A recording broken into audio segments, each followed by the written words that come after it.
Hi friends, మీకు తెలుసా? మనం ప్రతిరోజు తరచుగా పెట్టుకునే కుంకుమ తిలకంలో ఎన్ని రకాలు ఉన్నాయో, దాని వెనుక దాగి ఉన్న అంతరార్థాలు ఏంటో అని చెప్తాను.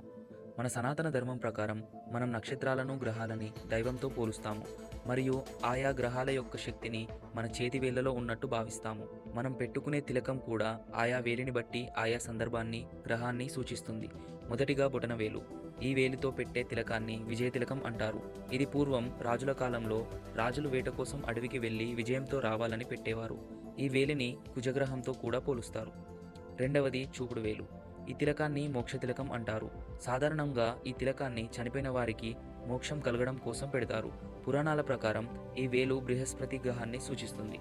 మూడవది మధ్యవేలు. ఇది చాలా మందికి తెలిసిన విషయమే. ఈ తిలకం పెట్టడం వల్ల దీర్ఘాయుష్షు లభిస్తుందని నమ్ముతారు. మరియు ఈ వేలు శని గ్రహాన్ని సూచిస్తుంది. నాలుగవది ఉంగరపు వేలు. ఈ వేలితో పెట్టే తిలకం జీవితంలోకి శాంతి, సమృద్ధులు తీసుకురావాలని పెడతారు. ఈ వేలిని సూర్యగ్రహంతో పోలుస్తారు.